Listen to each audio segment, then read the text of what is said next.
And a very warm welcome to another bite-sized marketing on LinkedIn Live, YouTube, and now on podcast. Yes, something new that I've added this week. One of those jobs I've been meaning to get around to.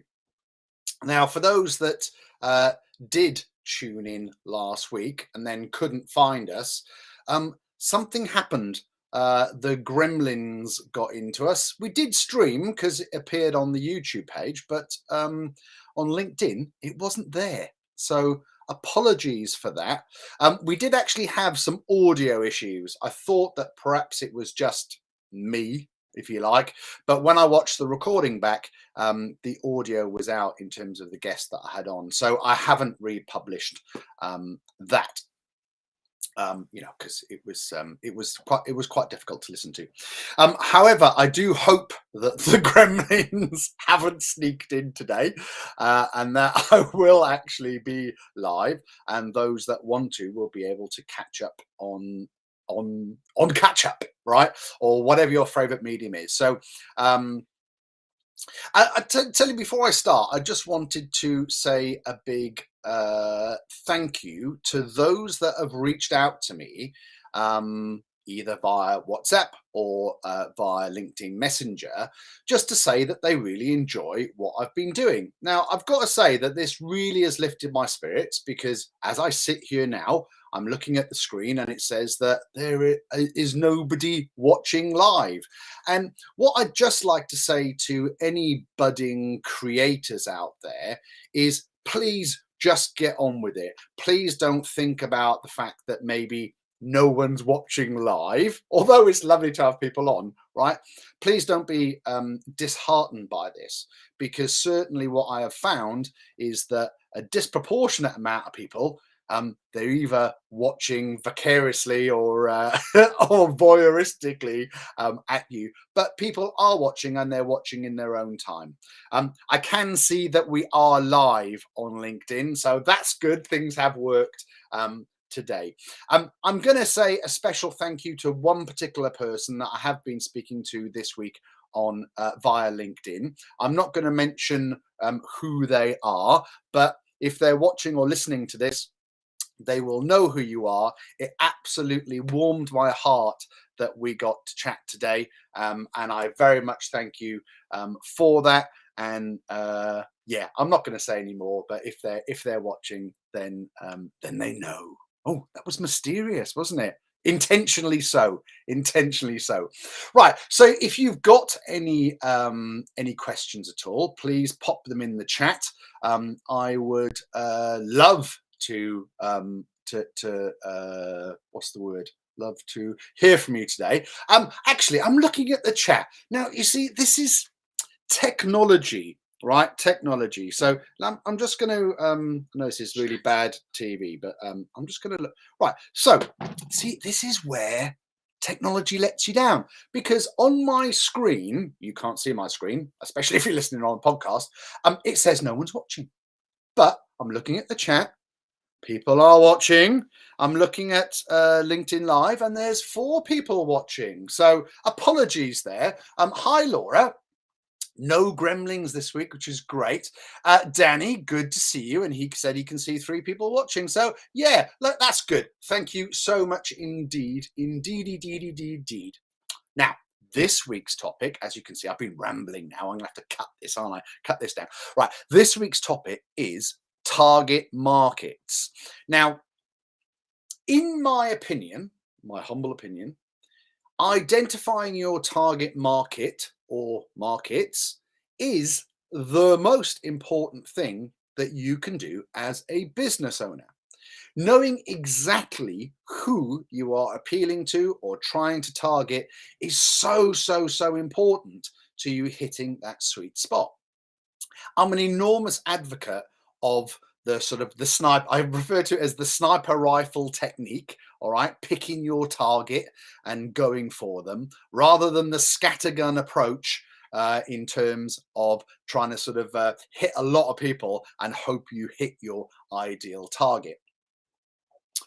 A lot of, yeah, Laura, I know the inevitable, what's your niche question? We'll come on to that in a second. It doesn't apply to everyone, right? So I'm going to try and be quite general with my comments today, but hopefully this will give you some help when it comes to identifying your target market. So I think there are different approaches for different sectors, right? So definitely in terms of a B2C, so business to consumer basis, you really want to try and be thrashing out your target market avatar. Now, I would absolutely try and suggest that you come up with a primary target market where the majority of your activity appeals to. And depending on what you offer, maybe you're going to come up with a secondary target market. And I'll give you a topical example. So I've taken on a new client in the last couple of weeks, and I'm not going to say exactly who they are, right? But they sell a widget where the primary target market is the sons or daughters of the secondary target market. Do you see where I'm going here? So not all products and services will just have one target. Maybe there's multiple targets, but I would say for a small business, just stay with two. That's not to say that there won't be more. All right. Like, this is never going to be an exact science, but this is about where you focus your efforts. So identify a primary target, go after them, and then identify a secondary target and spend less time going after them. The third, the fourth, the fifth, the sixth, the sort of the one-offs, don't worry about them for now. Don't target them. Target your primary, target your secondary. So with a B2C, and this is general, but with a B2C business, you want to think about creating your ideal avatar. I'm doing this because it is very sort of cliched and almost annoys me as much as niching, right? But thinking about whom it is that you are targeting. So think about gender, think about age, think about their socioeconomic demographics. And if you are selling a product online, I would suggest, especially if you're using things like PPC or advertising on Facebook and socials, think about the nuances or the minutiae of your customer avatar. You know, not only where do they purchase their coffee, but what type of milk do they have in their coffee, what type of drink, you know, all that sort of fun stuff. Really dive deeply into their habits. That's the thing about marketing to people on a digital platform, is that the more information and the more nuanced you can be and specific, the more likely you are to hit your target market. Okay, so think about that if you're B2C, getting your avatar sorted out. As far as B2B is concerned, you know, think about the company profile. And again, maybe you have a primary and maybe you have a secondary. It all depends whether or not you're selling a product or a service. But you wouldn't necessarily have a personal avatar. Maybe you're looking at sort of sections of an industry. So maybe you're looking at specific types of companies. That's not to say that, you know, you won't be looking for a particular person in a particular industry, but for a B2B operation, you're more likely to be looking at a business focus. Okay. And again, you can have a primary, you can have a secondary. I know that there will be other customers that come to you, but let's not focus on them for now. Oh, the numbers are going up in terms of the views. I can see. Thank you for joining us, everybody. Right. So where to start? Now, in an ideal world where money is no object, the first place I would say that you should start is market research. Okay, doing market research and good quality market research can really sort of pay dividends. Now, there are a couple of different types of market research that you can do, and you may hear some of these terms bandied around. So they're normally abbreviated in terms of qual and quant, qualitative market research, and quantitative market research. So I always have to refer to my notes for this because I can get them mixed up. But qualitative market research is all about the numbers, the stats. Okay, so this is all done around sort of detailed surveys and really get into the nitty gritty with your qualitative market research. In terms of your quantitative, then this is all about words and meanings. This will be sort of like holding focus groups and getting people's opinions about things, which won't necessarily derive in detailed stats. Okay, so there's qualitative and quantitative market research. And then you've got sort of things like vox pops, right? Being out there on the street and just asking people for their opinion. You can, do if you're selling foods, you could do like a taste test, asking people. You could do a blind taste test against maybe a market leader. But the one thing I'm going to say that I hope you take in the nature it's intended, and I've written this and I've underlined it. Please don't ask friends and family, right? Please don't ask friends and family in terms of your research, because they're always going to give you a slightly skewed opinion. Okay. Your mum's going to think you're the best, right? And you've got the best idea. Go out there and ask some strangers, because you're going to get a much, much better, more honest opinion in terms of you doing some market research, right? So in an ideal world, start off identifying your target market with some market research. If money doesn't allow, or if you want to if you're already an established business and you're trying to reevaluate your target market, then look at your current customer base. Try and do a little bit of an analysis of who your customers are. How are you keeping track of your customers? Do you have a CRM system? If you have a CRM system, then filtering those can be an easy task. But have a look, see if there are any sort of commonalities. So with my current database of clients, they come from generally they've got dirty hands, right? So they generally are from an industrial, engineering, construction, or a manufacturing background. That just seems to be who I am attracting towards me and who I seem to have the most success with. So in order for me to keep selling my bestsellers, maybe they're the people that I should be trying to appeal to. And I do, right? So look at your current database and identify who your current customers are. The other thing that you can do is look at your competitors. So any good business, unless you're extremely lucky and don't have any competitors, right? Any business out there will know who your competitors are and look closely at who they're targeting. Now, this may not be obvious, but look at their sort of their public persona. Look at their website. Look at their social media. Look at where they are in terms of their social media, and think about why they are there. So have a close look at your competitors, because it may well give you some good ideas into who your target market should be, who to sell to. Maybe look at your products and services. Maybe think about having a bit of a deeper dive. Maybe you're going to start to segment your products and giving them individual targets. Maybe you've got multiple products and services. So maybe you need to be thinking about a slightly different target market for each of those. Now, one of the biggest things I think is a bit of a go-to is thinking about the questions that people are having and the problems in terms of what your product solves, and work it back from there. So if you have a product that solves a particular problem, then look at who is wanting that problem solved.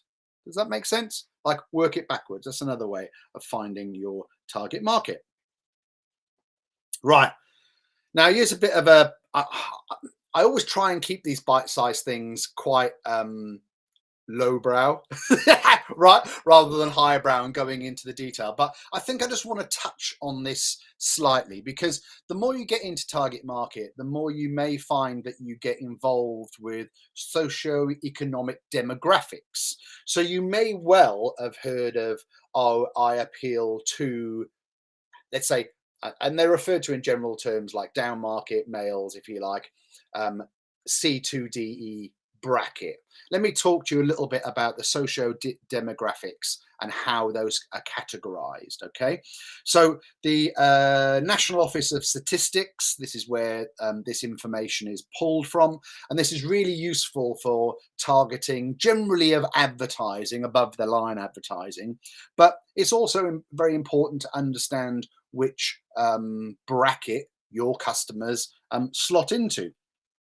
So they're graded on a social grade, and the latest information will be based on the censuses happen every 10 years. So the latest set of data that we got goes back to 2011 census.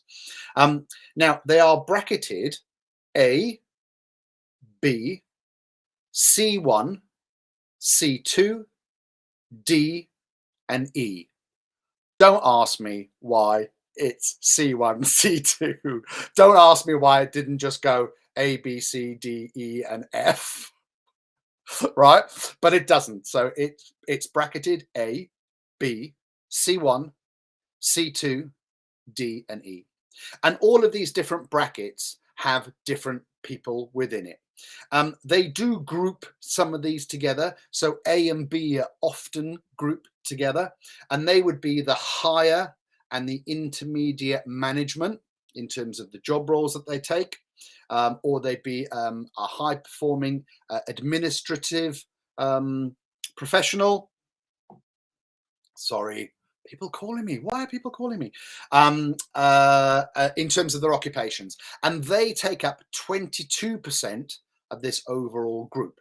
Okay, so you'd think that perhaps it would be a little bit smaller than that, but these groups are quite evenly split. In terms of the C1, they'll be your supervisors, your clerical people, and your junior managers, and they take up 31% of this overall group. And this is according to the 2011 census. Then you've got the C2. Now they'll be skilled manual occupations. Then you've got D and E. They'll be semi-skilled or unskilled or unemployed, and they take up 26. So A and B take up 21%, C1 take up 31%, C2 take up 21%, and then you've got D and E that take up 26%. So just as an example, when I worked in the betting industry, I operated fixed odds betting, so numbers products, lottery type games, and the people that we targeted our advertising to were from the C2, D, and E bracket. So they were the skilled and manual occupations, and then the sort of limited skilled, unskilled, and the unemployed. Now, I wasn't targeting unemployed people, but this is just a general bracket in terms for where I spent my advertising money from in terms of appealing to people that played my products the most. Okay. So you can dive deeper into lots of sort of data that gets pulled out of the censuses, and it goes into sort of their habits, their behaviors, the media that they consume, what papers they read, what cereal they they buy on a weekly basis.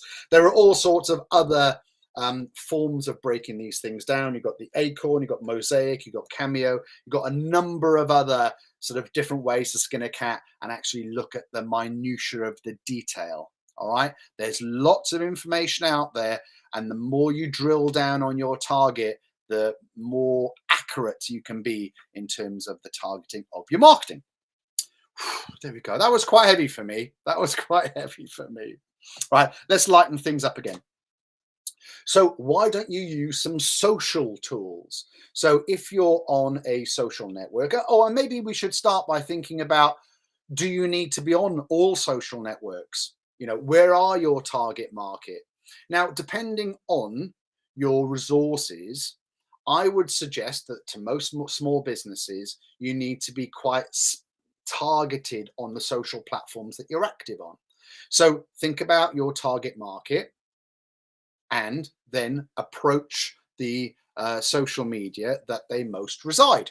Yeah. And focus on that one. And only when you have enough sort of time and resource do you branch out.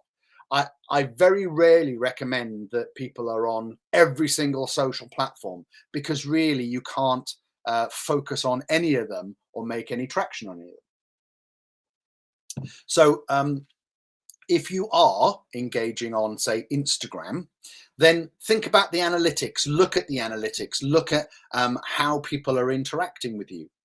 If you've got a website, then think about Google Analytics or some other analytical tool which will allow you to see who is interacting with you on your website. And this will all give you good ideas as to who your target market should be.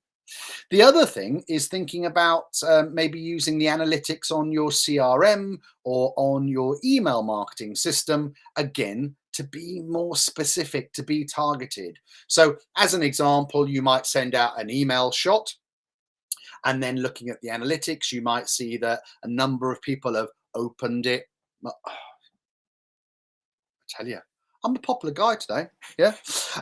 Sorry about that. So email marketing, you send out an email campaign and people, you then get to look at the data for them. So maybe you think, well, that person opened it twice. So they've come back in and they clicked on a couple of links and they've spent a little bit of time looking around the article. So maybe I'll follow that up. Yeah. With a follow-up email around the article that they clicked on. So being specific, being targeted, it's far more effective than you may think. Now, close your ears, Laura, because we're about to talk about niching. Now, this is a buzzword, right? It's a little bit like brand awareness. Oh, I can see the chat's lit up straight away. I think Laura's left the chat. Oh dear. So some people will tell you that you must niche, and I'm going to say to you that that's not always true. Okay. However, identifying a clear advantage, if you do have a niche, is important, and then you can build your business around being the specialist in that area, especially in a crowded marketplace. Then I think that niching or specializing is important. However, don't be sucked in to excluding the larger market, if you like, by just talking to a very closed off small section of the market. So think long and hard before you decide to niche with intent. How's that? I'm going to move on, Laura. Keep it simple. Like, don't overcomplicate things. And what I'm going to say to you as well as like a really good practical bit of advice is, like, be flexible. Don't be hard on yourself. Your target market can change. All right. You can update it. When was the last time you actually looked at your business and thought, who is my ideal candidate or target? Reassess it. And then think about looking at your optics with a fresh pair of eyes. So have a look at your website. Do you think it appeals to your target? Do you think that your messaging is appealing to your target? And one of the things we've spoken about before in terms of websites is we all tend to make sure our websites talk about us, when in fact, really, you want to think about those questions that your customers are asking, and does your website answer them? So be quite critical with that. And I'm going to say, employ a listen, modify, and test approach when it comes to agreeing what your target or who your target market is. Having a target is better than not having a target. And I can use loads of analogies. The one I like to use the most is a fishing analogy, right? So you can fish with a big net, you can throw your net out, and you can catch lots of fish, but you can catch lots of fish that you don't want to catch. And you can waste quite a lot of time on sorting through those fish to find the ones that you're looking for. Now, if the particular fish that you like to catch has a particular penchant for a particular type of worm, then if you use that particular type of worm on that hook and just fish with that, you are going to catch your target market every single time. Oh, I managed to get in there an analogy about using a worm. I love it. So there we go. That really is all we got time for today. I hope that that's given you a little insight into some of the little hints and tips that you can do to try and drill down and find your target market. Yeah, okay. I'm just going to go and have a little look at the chat and to see what's going on. Yeah, she's run. Her ears are closed. Yeah. She's saying very true. Yeah, pick one social media. Honestly, I can't stress how important that is. And yeah, she's saying here, like, build a relationship.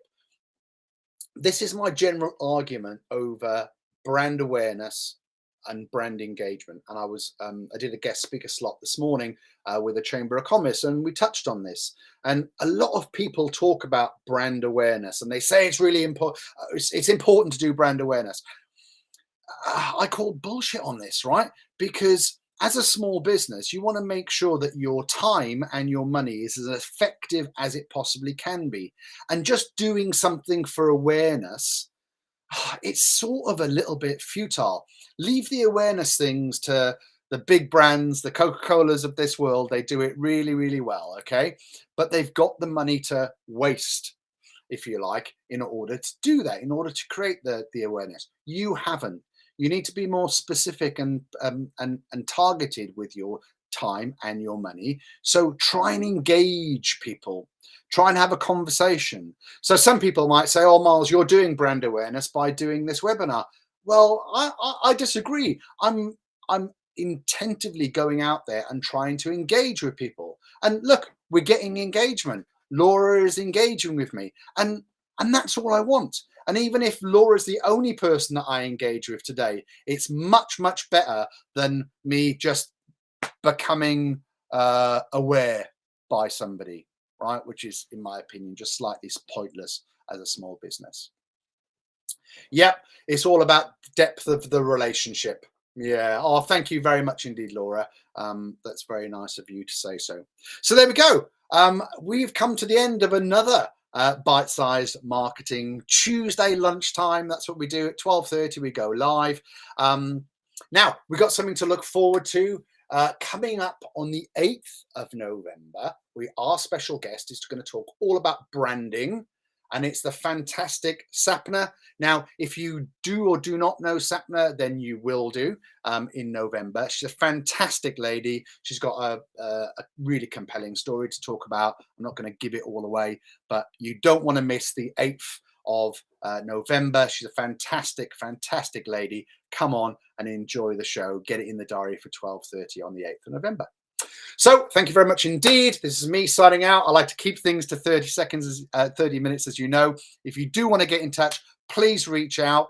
I'm challenging you. Send me an inappropriate GIF in order to say hello on the old WhatsApp. Why don't you? We all enjoy that sort of action. All right. You have a fantastic day, everybody, and ta-ta.